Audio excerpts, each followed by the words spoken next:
Welcome to the RC Roundtable podcast, where we discuss the latest RC hobby news, events, model reviews, and a whole lot more.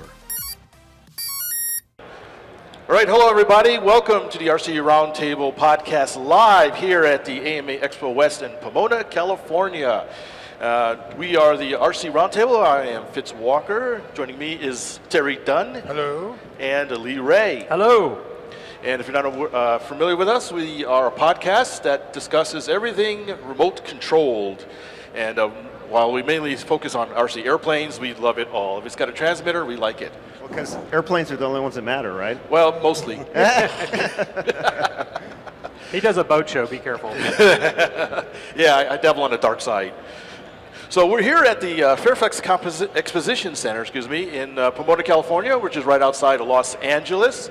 And we all joined together. We're in separate parts of the country, and we're all together here in beautiful, sunny South California. And we've been at the Exposition Center here at the AMA EXPO West for 2 days now. We've had a great time meeting friends, both new and old, and also talking with different vendors, participating in the outdoor activities, which there are a lot, and just generally enjoying the show, swap meet, spending way too much money, the usual stuff. So we decided to have a nice little panel session here with some great group of guys and talk about RC as a gateway into high-tech careers. While some may see this hobby as grown-ups playing with toys, but in fact, it's much more than that, as you guys know. And today we'll discuss how the hobby that many of us enjoyed as kids has influenced into a STEM-related career. So joining us today are 4 distinguished guests. We're mostly distinguished. We have Chris Wolfe, Mason Hutchison, Dan Kreigh, and Red Jensen. Jensen. Apologize in advance for massacring. If didn't mispronounce a name. If I haven't massacred a name, then I'm not alive. You know I'm an evil doppelganger if I haven't mispronounced something. It's a badge of honor when Fitz mispronounces your name. You'll never forget Fitz. Yes. So real quick, I'm just going to go down the line and just introduce yourself and tell us what you do for a living, if you don't mind. We'll start, of course, with Chris. All right, well, my name is Chris Wolfe. Technically aerospace engineer, but I also have a side little thing called the RC Geek. It's a YouTube channel, a website showing tutorials and build videos and all kinds of stuff, how to do scale modeling. But as I said, by trade, aerospace engineer. I work for an aerospace company down in San Diego, working on drones. And that's RC has been a big part of my life ever since I was a kid, and it's really influenced my career trajectory in a big way. So. Yeah. All right, thanks. Chris? Hi, good morning, guys. It's a big honor to be on today. I really appreciate it. It's our honor. Yeah, my name's Mason Hutchison. I too have enjoyed a career that's come from model airplanes, but it was kind of not intentional. I didn't think, I'm going to build model airplanes and become, somebody. I just saw it as just a way to access more aviation, and just for that purpose. And then a cool side effect was getting a job working in aerospace, but I'm currently a mechanical design engineer for Stratolaunch LLC, and if you're not familiar with that, Google it, because it's worth looking at the images. Oh, it's amazing. Yeah, it's amazing. It's the world's largest airplane, flew last April, and to be a part of something like that is just overwhelmingly cool. It's just beyond more. I can't wait to tell you more about that. I just think it's just a super neat opportunity. And also, coming to shows like this is part of that, environment, and part of the enjoyment of getting to meet people, new people, and see old friends at the expo. I can't beat it. It's a family thing for me. Right. So, yep. Oh, you got your own microphone. Yeah, got my own mic. So I'm Dan Kreigh. Let's see. Also, it's an honor to be invited by you guys. Again. Yeah, again. Yeah, Dan's been on the show before.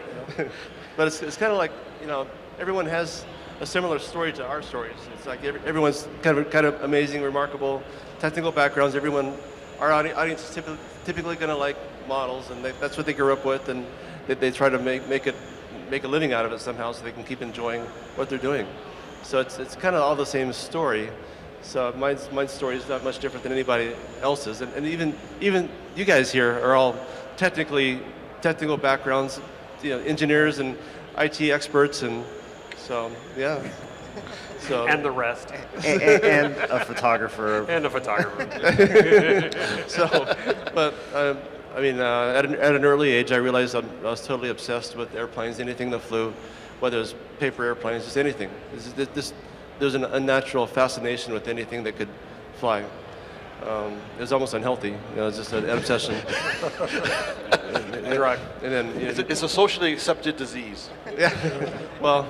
Yeah, I managed to get paper airplanes banned from two elementary schools. Because He's like, challenge accepted. well, 'cause there's something also I understood that somebody that has a passion for something, it can be kind of contagious, and it kind of draws other people in. And so I ended up having this whole army of little kids that were building paper airplanes, and it overwhelmed the school. Finally, another school got smart enough and gave us a paper airplane only area.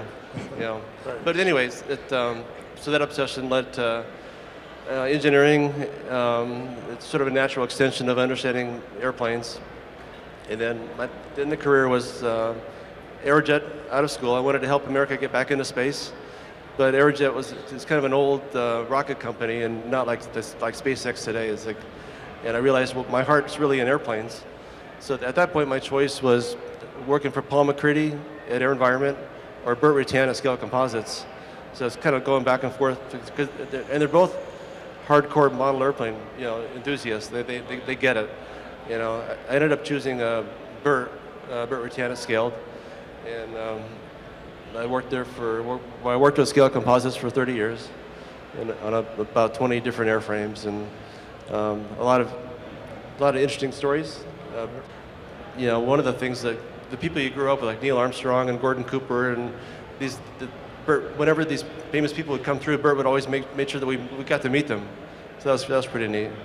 So it's been a remarkable place, and it attracts people like Mason. Mason and I have our desks next to each other now.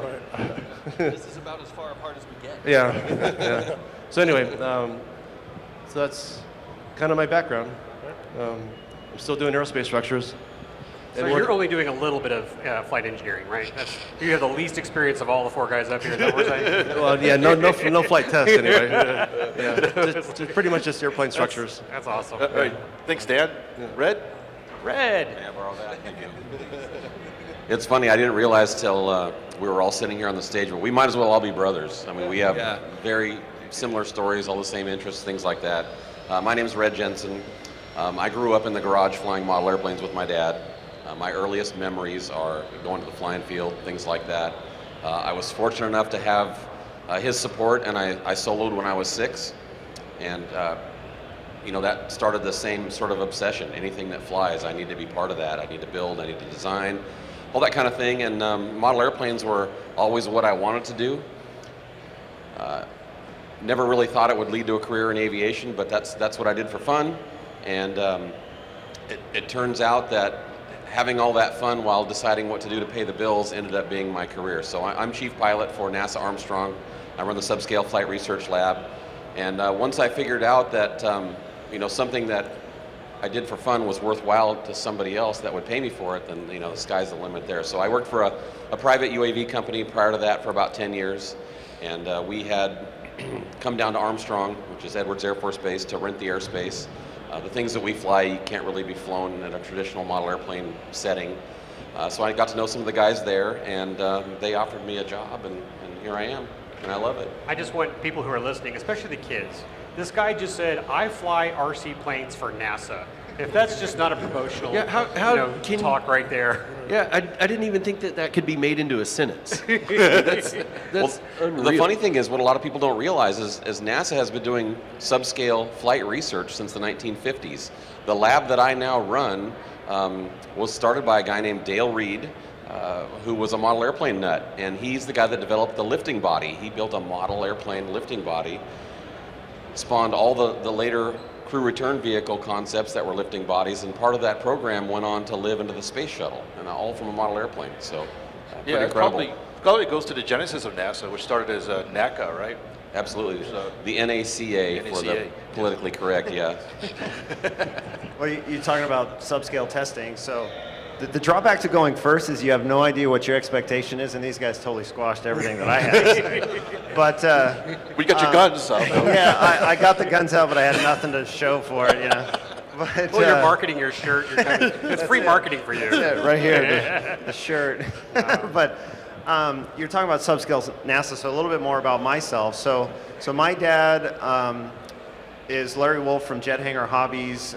He was pioneer in RC jets back in the day. So he was one of the first doing it. The first Back when it was hard. Yeah. Back before you just push the button and it starts for you and you go, right? So, but as a part of that, he did a bunch of different things for various different companies. But you talked about subscale testing, Red. So he was contracted by Northrop Grumman back in the 80s to build a 1/8 scale model of the F-20 Tiger Shark. And so he has the distinction of flying the very first F-20 in the world at 1/8 scale. So they instrumented the model up and they got a whole bunch of data from it. And he flew that model 20 some odd days before they actually flew the very first flight of the real one. So, Hey, Fitz, you and I need to put Captain Larry Wolfe on both of our F-20s. Oh, yes. Yeah, we got small F-20 EDFs. Nice tribute. and there's actually a gentleman that was here yesterday that I met through my website. His name is Mike Elrod. He actually was one of the pilots for Northrop on the F-20 program, one of the very few. Wow. So, yeah, it's a really small world when you talk about just RC in general, right? It's a small community, it's a sportive community, and it's just everything that we do. So I'm a big scale modeler, and I do that because I always wanted to fly RC jets, or not RC jets, full scale jets. I wanted to fly in the military, and that's what I was going to do. Well, until junior high came around and I had to get contacts so I could freaking see the whiteboard up in front of me. So that kind of ended that dream because I couldn't meet the eyesight requirements anymore. And so at that moment, I said, okay, if I can't fly airplanes, I'll design them instead. And so that started my trajectory in aerospace engineering. And I forgot where I was going with this, but Well, It happens to us all the time. yeah, that's true. I Mason, can't can you tend to top ramble. that? It's like Yeah. we're just going to go down the line, come back, because you have to top F-20. I remember what I was going to say. So the reason that I love scale so much is, and trying to mimic the full-scale airplane or recreate full-scale airplanes as much as I can, is because it gives me the opportunity to fly an airplane that I know that I would never fly in full scale. And so that's why that's my passion, because I've always wanted to fly in a fighter jet, and I know that I never will. And it kills me when you see those weather people on TV go flying with the Blue Angels. It's like, man, they have no interest in any of that. I'm available. You can call me. You know, I'm here. You know. We'll start a GoFundMe for you, Chris. Yeah. We'll call the Blue Angels for you. Yeah. So, yeah. Right, well, let's switch gears a little bit. One of the things we want to talk about is how your experience in RC and your career mingle. I know for me, when I talk to people in my RC circles about my experience as an aerospace engineer, they must think, or they tell me that, well, as an engineer, that must really make you a great modeler. My experience has been the reverse, that when I'm working on a spacesuit or a piece of space hardware, I can think back to experience as a kid working on an RC car or a plane that's the same thing. It's deja vu. So what we want to talk about are some experiences you've had where you're at work one day and you're like, oh yeah, I've been doing this since I was a kid. So the basic question is, how has RC, some experience you've had where RC directly related to your day job? And I know, I want to ask I'm going to start Dan, with Red. Yeah. I already know Red's it's got his for- hand up in the air if y'all can't So see on the show. it is my day job. And Cheater. the funny thing is there is no college course that prepares kids to do what I do. I'm able to do what I do because of my dad and my friends and my modeling for fun. And it's frustrating for me as a recruiter for NASA looking for new talent. You know, there's tons of smart people out there, but if they've never touched an airplane as a modeler, then they're not my first choice, especially when it comes to internships. Intern at nasa.gov for all you out there that might think you want a career at NASA. So how much are you paying again? It actually pays well. It pays, I want to say $6 or $8 grand for 10 weeks. And do you guys include room and board for the interns and stuff? They help them with it. They subsidize part of it, yeah. But when I get the stack of resumes every year to look through to hear Red pick an intern, they're all straight A students, right? They don't pass the first round of intern, bingo. But if a kid has model airplane experience, if I can see in his resume that he's been flying for a few years or something, I know he knows how to solder. I know he knows how to work a computer. I know he knows what dihedral is and what an airfoil is. And Hey, Red, is there an CG. age limit? There is not. Yes. So it's funny because I pick my interns based upon whether or not they have model aircraft on their resume. If you don't, you probably don't have a shot at it, honestly. So it's super important. It's directly responsible for me sitting here talking to you today is model airplanes. I applied to NASA out of school, and my GPA wasn't high enough.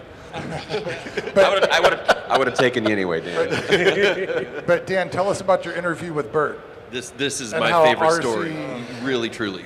Bert Rutan. If you're listening to the show while you're driving, pull over, sit back, enjoy the You're show. making it too big. Yeah. Bert was. He's been a legend for a long time, and I wanted to work for Bert, or his company, Scale Composites. So the master plan was stop by as I was driving by the freeway from school to see to go back home. Stop at Scale, ask are they hiring, and they said, yeah, we're looking for somebody to do finite element analysis. And I said, oh, okay, which I had no idea what that was. So I go back to work, and I contact my buddy Mark Sumich, that Mark, and he got me a bootleg copy of finite element analysis. So I spent about 3 weekends learning how to run that, and then I applied to Scale saying, yes, I have finite element analysis experience, and so I got called in for the interview. So okay, cool. So I did a really crude model of one of their airplanes, one of the scaled airplanes is a pond racer, and so Just the pond racer, no big deal. A little plane. The simple one to model, too. well, It's all compound curves, isn't it? I don't think there's a straight line on it. Yeah, well, You're talking about the miniature one out on display out there, right? Yeah, did you see it over That's there? what. It's a No, little- it's no, got like a- actually. So if you don't know what the pond racer is, there's a little micro RC one on display in the model competition.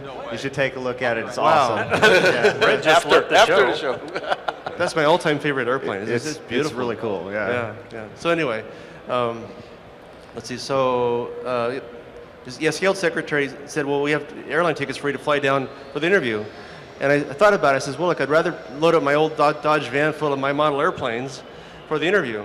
So I load up, and she said, well, I guess we're just going to eat the tickets. And she was kind of annoyed that I was changing the plan. So I load up the van with model airplanes and a streamlined bike that I built too in college, and show up for the interview. And Bert pretty much quickly saw that I didn't have a lot of experience, but he loved the enthusiasm. He loved the van full of airplanes, and he asked a bunch of questions that were kind of illegal, like are you married, Can you work long hours? Can you work? Yeah, that's exactly what he said. He said, well, 'cause sometimes we days have a to work long hours. You Yeah. ever been to a Turkish bath? So anyway, so I got the offer, and it was actually less than what I was getting paid at Aerojet, and I accepted. So anyway, that's that story. So without the RC planes in the trunk, What's that? without the RC planes in your trunk, it was a done deal. Without the air? You don't think you would have gotten the job without having those RC aircraft to show your enthusiasm? That's a good question. I may not have. Maybe on like round 20 of reapplying or something, and then finally you're just being hired or considered just because of your diligence. Well, and then the next amazing thing is I was suddenly surrounded by people that had the same passion with it. They were all working for Scaled, and so they weren't necessarily geniuses, but everyone just had that love and worked hard and just loved what they're doing. So Yeah, we should know that Bert Rutan himself is an accomplished model aircraft builder and designer. Yeah. Mason? Well, I had a similar experience in getting my job, but I came from a whole different place. Grew up in New Mexico. I grew up in Hobbs, New Mexico, and it's the soaring capital of the world. In the 80s, they moved the Soaring Society of America headquarters there. And so I grew up with full-scale gliders overhead all the time. And our RC field was in the middle of this abandoned airport, Army airfield, that was run by the city. And at the end we were at an intersection of 3 runways. It had a nice big concrete sort of apron to fly on. And then down one of the runways was where the soaring people were. And so we would fly, and when we see a glider taking off, we'd land and wait for them to go overhead and then take back off. Even back then in the 80s when we knew we had to share the airport, and we were kind of self-governed like that. But I didn't have access to aviation or the love of I wasn't exposed to experimental aviation aside from magazines and what I saw in the Model Aviation magazine, but I knew that my ultimate dream was to work for Burt Rutan's outfit, Scaled Composites. And I had to go to college in New Mexico, went to a good engineering school, and very quickly I found myself working a job with a kid and a mortgage. And I thought, man, what happened? I'm not at my dream job, and here I am schlepping in a commute and things like that. So how can I get a job at Scaled Composites? I even told my family I would sweep the floors in this place. Well, long about the time that the Global Flyer came online, did its first round-the-world attempt, Steve Fawcett, back then, they were going to do the first live stream, is a round-the-world flight, but live streamed this whole time. And this was kind of when video and streaming was really new. And the only place I could access this was in my office where I worked at the time. And it would just pull the bandwidth down for the whole office like crazy. So I decided what I'll do is I'll take the day off and I'll show up at the office anyway and close my door, and I will watch this streaming cast. And my boss said, no, we can't have you pull the bandwidth down. I said, well, look, I gotta see this show. And he said, well, you can't do that. You can't just use the bandwidth. And so I looked around for some other place to watch the show, nothing, couldn't find anywhere. So I decided I'm gonna go back and go ahead and watch this, the stream of Global Flyer. And I was in my office watching it, and I get a little knock on the door, and I thought, here it is. This is it. And my boss walks in with a disciplinary action notice and says, I formally have to do this. Like, I get what you're doing, and I totally understand your excitement, but we have to reprimand you in some formal way. So I got this carbon copy sheet of paper with disciplinary action at my job. And so I decided that I've got to become raise my hand and become, in the radar of Scaled Composites. So I sent resume after resume after resume, and nothing purchased. So I decided to take all my projects and make like a collage, much like an artist would have a portfolio. I just made a picture book of 10 pages, and the very last page was I built a Sig Cougar from a kit that I took from my dad's garage ceiling. He didn't even know I took it. I just took this kit and I built it and made it beautiful. I even made monocoque flames, commitment. Oh, wow. Right? And that's hardcore. You're right. And I sent that picture in with my portfolio, and I got a call from Scaled Composites, a phone interview. And it was from a guy named Matt Steinmetz, and I'd only seen his name in Popular Mechanics. And I thought, well, okay, at least I recognize the name, this will be great. And he said, yeah, I've got your resume here. I would like to talk about it. And I was like, well, which one? And he's like, well, it's 2 years old. I said, oh, well, I've applied 7 times since then. No problem. Give me a new one. He said, I don't care. I don't even want that. I want to talk about your portfolio. And that was not one consideration of my GPA, not one consideration of my work history, really. It was, or that disciplinary action. Yeah, or the disciplinary. That's probably an advantage. Actually, Burt liked that idea. He really liked it. I hope you framed that. Yeah, and because that should be right there in your office. I should, yeah. Maybe after I'm seeing the other side of parenting. I don't know. Anyway, it was really an interesting interview because I didn't get to meet Burt Rutan until the very end of the day after interviewing for a real long time, and he just silently flipped through my portfolio and didn't even nod, and I was just sitting there iced, I didn't know what he was thinking. I thought, okay, he's gonna close it and send me out the door, and he closed it, and we talked a little bit about some of the projects, and then he got pulled out of the meeting, and I thought, well, there's just no way I'm gonna get this job. And by the time I got home, I had an offer in the inbox, and there it was. So yeah, and I've been there. I had worked there for 12 years, so not near the legend there, legendary amount of time. But I was fortunate enough to get to work with Burt for about 2 years before he retired, and actually do some work with him, which I mean, you can't trade that experience I for just the world. like one day. Yeah, like Can I take your picture? I'm done. Yeah, and that was amazing. And even better is when I see him occasionally now. We know each other, and it's he and I remember some of the design struggles we had. It was a lot of fun. Right. Yep. What was the question again? Pick an example where you're. If you could be a tree. Right. Oh, interpretive dance? That's what we're talking about? Balsa, pick balsa. That is the right Good answer. choice. Balsa, win. I like it. So how modeling has impacted my career and how I apply that. How you play today, yeah. Okay, so because of my online video and YouTube channel, all that stuff, I'm pretty close hold on where I actually work. It's in the title of your shirt, the RC Geek. Yes, the RC Geek. You think so? Say that again into the mic. Right. He turned it off. Oh, that was deliberate. We're back on. Oh, by the way, my comment is I think that's the best logo of the online, of the YouTube channel, RC-related channels. Besides the RC sunglasses? Roundtable logo? Yeah. It's okay, no pressure. Shameless plug. So I actually I'm a manager for an aerodynamics group at an aerospace company down in San Diego. I manage a team of about 23 down there, and so we do all kinds of aerodynamic design. We do a lot of sustainment, keeping airplanes flying, a lot of that stuff. So in terms of how the modeling impacts what I do, I actually have two competing sides of myself. So you get all the theory going into school, going through school, but I have this practical side, this practical application side, because I know what works, and I know the theory, and in the case of scale modeling, we go scale down the airfoils using the exact airfoils that are on the real airplanes, and in theory, that shouldn't work, but in practicality, it works fantastic. So it's just those two competing things, but what I mean is that when I'm at work, this modeling side of me and knowing what works and having that practical application keeps me grounded, and I have to keep some of the guys grounded because a lot of kids coming out of school packed full of theory, but it's like, dude, that's great. How are you going to make that? How are we going to accomplish that?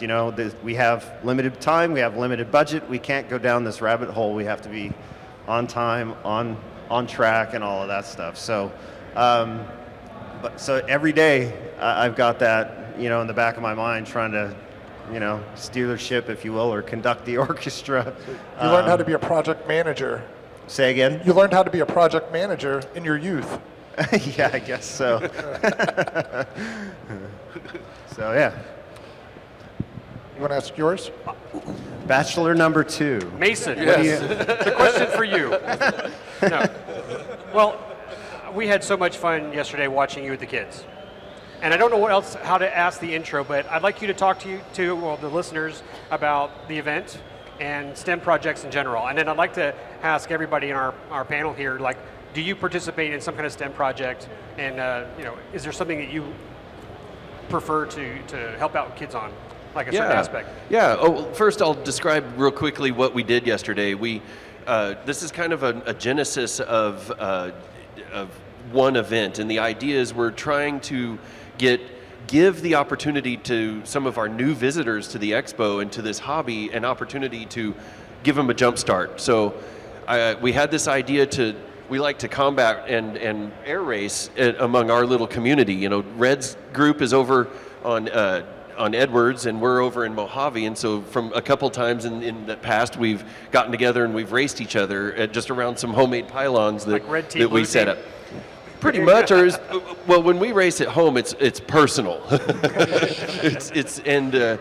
We never cheat. It's very clean, and it's really gentleman-like racing. And everybody cleans up their own blood. only left turns, by the way. Yeah, so it's about real racing. It's only left turns. But anyway, so last year we decided to do like a combat sort of demo thing, what we do at home, just for the audience here. And then at the end, kind of on a whim, we decided, we all got the same airplanes, and we raced, and on sort of that day decided, let's just give these airplanes to the kids in the audience. So yesterday, we now have this purpose. We went out in the audience and hand selected a few kids and kind of talked to them and figure out, where are you in model aviation? And if they said, oh, I'm here checking it out, I'm really interested, but I haven't done anything yet, that's the target right there. So we got 10 of us, 5 on a team versus 5 on the other team. Each of us got a kid from the audience that was just starting in model aviation and had them spot for us while we went out and did a version of musical chairs. We played musical runways where we all flew the exact same airplane, the UMX Timber, and landed on these 10 airplanes, 9 runways. You can't really land on the runway. That didn't work out so well. Just so you know, I was able to get there on time and videotape the entire thing. So oh, good. I'll be releasing that on our RC Roundtable YouTube channel. So that last run, yeah. So every time the music would stop, we'd pull a runway out, and I can't wait to see that last couple. If you're listening to the show, guys, you've got to tune in. I'll have that up this week. But good. That was fun to watch. That was. Yeah, it was you're right. A blast. It wasn't landing. It wasn't landing. There was quite a bit of. Actually, somebody did a really good inverted landing on one of the runways. I thought it was a rugby match. It did look a little like a rugby, and then it turned into sort of a baseball game at the end with some of the slides going in. The kids started running out for the airplanes because they would tip over. We didn't expect that. My favorite shot is great as one kid when y'all landed. You sent the kids out to pick a runway. Like if one plane didn't make it, the kids were allowed to pick up a plane and try to pick a runway. Well, this one kid went out, picked up the plane, and just threw it down on one of the runways. Like spot landed it right there. That's my runway. They weren't. We didn't do any training ahead of time, so there was. It was obvious. Yeah. We didn't do any planning ahead of time. It was spur of the moment. I think it was all spur of the moment. We actually did not plan much of that at all, and we just kind of. And that Red and I agree, and I think Dano would agree. We tend to do our best when it's that kind of situation. Just come up with something.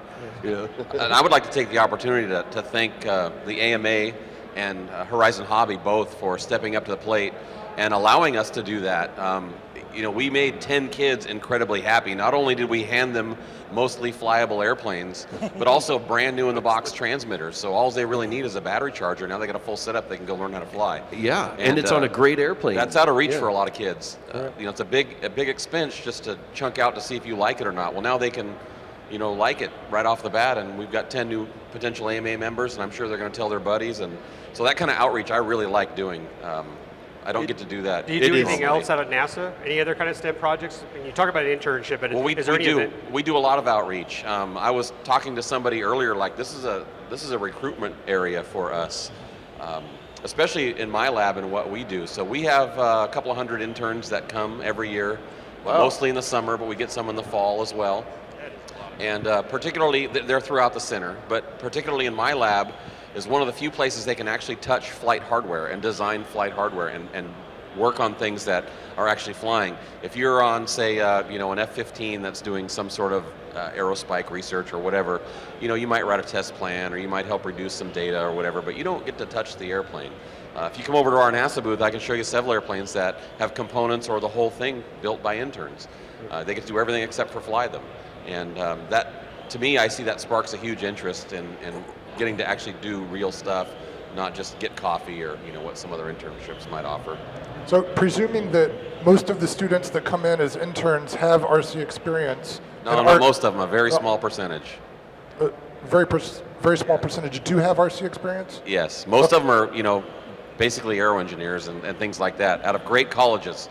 Okay. Yeah. Well, of the ones that do, and RC has changed significantly in the last 10 years with a lot of electronics and the quad racing. Are you finding that you learn things from the kids coming in? Absolutely. One of the biggest strengths that we get out of the intern pool is code writing, believe it or not. So we're working on aircraft that could potentially fly on Mars. So the Martian atmosphere is 1% of Earth's. There's a lot of different challenges to make that happen. So a traditional model airplane only vehicle really is not well suited. You need some stabilization, some guidance, things like that. And in the UAV world, miniature stuff that'll fly a 13-inch airplane at 400 miles an hour true, by the way, because there's no atmosphere.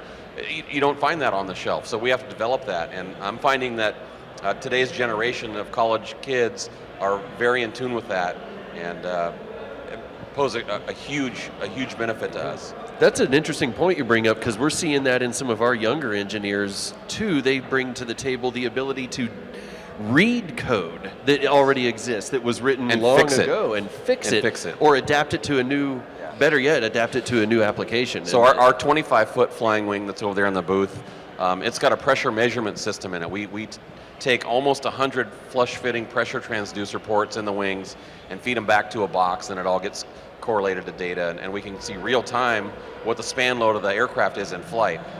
Entirely an intern invented and executed software written project. Yeah, the code is so ingrained into the curriculums now, so... See, I don't have that. Yeah, I don't either. It came right after I graduated, it seemed like. I got Fortran, which was awful. I have punch cards. Absolutely awful, but... so yeah, for the kids out there, if they're watching this, learning code early on is really good, but coding is great and extremely important, but you also have to have that technical experience and that technical expertise. So getting lost into a code, that's great for some groups and that's what they need, but not all of the groups, can really support that. So it sounds like a lot of the students really have really good technical aptitude, but it's the practical experience of building models and model airplanes. So we have a saying at NASA called all velocity and no vector. Right. They're super excited, but they don't have the practical side of it yet. Yeah. And so there's a great blending of that happens, and you get something really cool out of that. But each of those things by themselves don't yield very much, but frustration usually. Yeah, that's true. Yeah, we should end with that.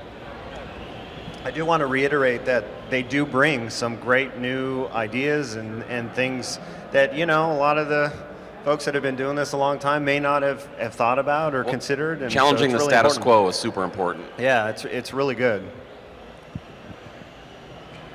Well, we're kind of going to wrap things up, but I wanted to give you guys an opportunity to share or say thanks to your mentors. Who has helped you get into this hobby? Who has helped you maybe along the way in getting into your career? And again, it's a little special time for you to thank those. I'm guessing I know yours. I get to go first. I'd like to thank the Academy for this beautiful statue right here. We'll give you a pile of PLA or something. So my dad has been a huge influence in my life and what I do now. And just a quick story. So my dad, the U.S. Scale Masters Association, my dad competed in the very first Scale Masters back in 1980. And just 2 weeks ago, 40th annual U.S. Scale Masters scale competition, out there with my dad, having just a great time, enjoying every minute that I could spend with him. And my mom was out there also, and ended up winning the entire thing, 2019. So thank you. And with one of his designs. My dad manufactured kits. He had a hobby store. I grew up in the hobby store. I used to spend hours just looking at all of the plastic models he had on the shelves, and that's where I learned a lot of the airplanes. That I was like, oh, I know that one. And that was my aircraft identification course, just looking at plastic models. So just seeing how hard he worked and the work ethic that he had, and being able to spend so much time with him now, flying and going to the contests. And I cherish every minute of it, and I can't thank him enough for the example that he's been in my life, and I cherish every moment that we spend together. And he's here at the show in the Scale Squadron booth, and so it's really wonderful. I can't thank him enough. I enjoyed meeting him, and I will tell you the reciprocation. He was talking highly of you too. He was very, very proud of you in that aircraft. Did you get to see his guns? Did what? No, he didn't show me. He didn't show me his guns. But he was very proud of that award. I love it when I meet someone new like Chris, and I'm thinking, man, when we were young, we would have been instant buddies, because we had parallel lives probably, it sounds like. I'm the same way. I think back, where I wouldn't be here without ... and we all have lots of people we can think of, and favorite teachers and that kind of thing. But yeah, I too, my most major mentor continues to be my dad. And my mom too, some, but for some reason my dad and I just gel when it comes to talking about anything and everything mechanical. He taught me very early in life, and I don't know how he taught me this, but if you can fix something, you will forever be employed. in some way. And it wasn't like, this is a job class. It was just more of employed, emotionally too. Like, how good does it feel to fix or build something? The pride. No one ever lays in bed at night regretting a whole day of building. No, the world is full of breakers. And you can fix stuff. Yeah, the world is full of breakers too. Yeah. Boy, right? So it is for me. It is definitely my dad, because I spent many hours just sitting. We would have dinner together every night. As just my family would sit at the table and eat dinner every night, and Mom would clear off the table, and my sister would go away, and my dad I would always remain at the table talking about stuff. And I can remember one night in particular, we were sitting there, and I had him describe the entire steam system on a ship and how that works. How do we propel a ship with steam? And I remember my mom shutting off the lights and going to bed on us. And we were just sitting at the table talking. It was like a random Tuesday night, and there we were talking about steam. It was that kind of stuff, doing that with your kid and just continuing to do that. And now I'm enjoying it because now I have a kid, and we're 3 generations here at AMA Expo, and we have been for the last 5 expos on the West and East Coast. We really enjoy being a multi-generational model airplane. We're airplanes mostly. I snuck a few helicopters in here and there, but Dad usually runs from those. So, yeah. But just to have that generational tie with everything is just overwhelmingly satisfying. Well, clearly the early influence for me was Mom and Dad, and their constant support of taking me to the hobby shop whenever I needed, and taking me to the flying field. And without that, I couldn't have, experienced the constant growth and my knowledge of models and aviation. It was just they were always extremely supportive, and I was lucky to grow up in an area down in Riverside where you had Chino Airport close by. That was a huge inspiration for warbirds, and then probably the next big influence on my life was kind of developing the IFO model airplane, which is kind of a weird thing to say, but without the support of my wife, Regina Kreigh here, my son's here in the audience too, but her and I built over 8,000 of those kits, and back then it's kind of a fad, but. Okay, well, that's the problem. It kind of did. That was a marriage test right there. So every night I'd come home and answer about 3 hours of emails, and it's just, after a while, I found some of the guys that were so obsessed with the airplane more than I was. I'd just pay them $1.50 answer all these emails I'd send to them. I never even met them, but they seemed to enjoy doing that. But it opened up so many doors having the IFO, because it got us a booth at the AMA show for 3 or 4 years, and then AMA started noticing me, and then they invited me to give a talk, and just one thing kind of led to another. And just it was a major opportunity for networking.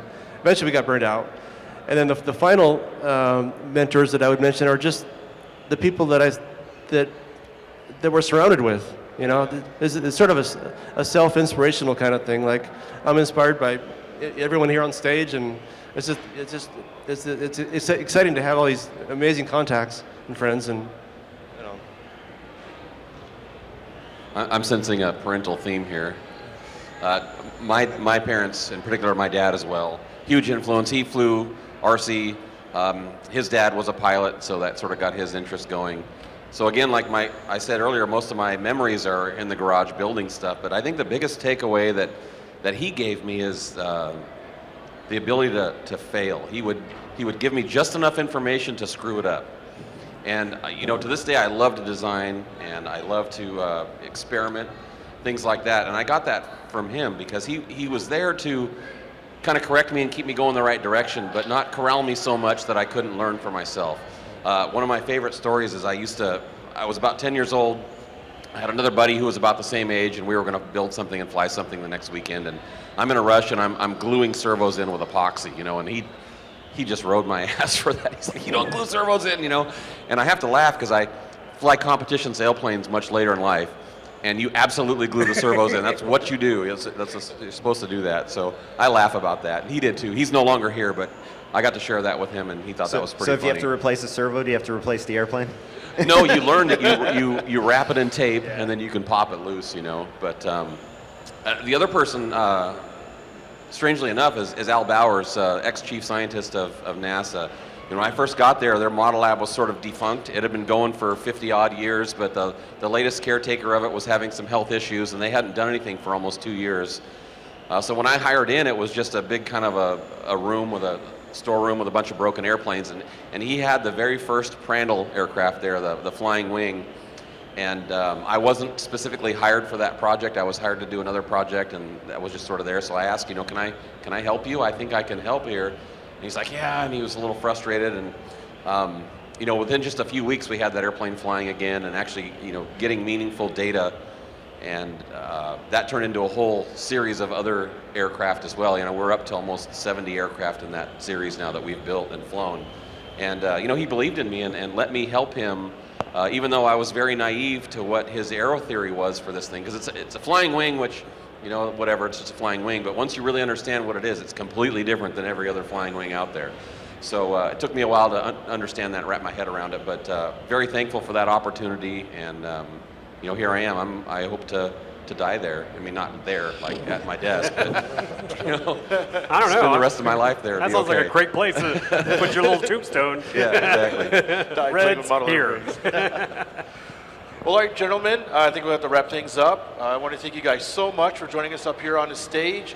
Your stories have been fantastic. Inspirational. Inspirational. I think each one of you are kind of legends in your own way, and I think due in part to your involvement in model aviation. And I think your stories are probably very common throughout the membership of the AMA organization and throughout the modeling in general. So thanks so much. It's all great stories. We could talk to you for hours on this stuff. Well, this should be part one. I hope we can do like a 10-parter. Let's keep following up with you guys. Part one, yes. Thank you very much for having us. Appreciate it. Thank you, guys. The pleasure's all ours. Yeah, it was a great fun being on the podcast. It's my first podcast, so thanks. You are all coming back again. Rip your shirt off. You guys are awesome. Great questions. No, you're the hero. So anyways, thanks everybody for joining us. We also wanted to give a last thanks to the Academy of Model Aviation for having us, for inviting us here to this forum and to this event. We're having a great time here. Oh, you're looking at me funny. You mispronounced it. Did I mispronounce Academy of Model Aviation? That's not what I said? Aeronautics. Same difference. The AMA. Let's just say the AMA. Thanks to the AMA for inviting us here. And we also want to have a special guest to Mark Benson and Aaron Dobbs for their special help for us as well. So this has been a wonderful event, and thanks everybody again, and we'll see you next time. See you on the next one. On the next one. Yes.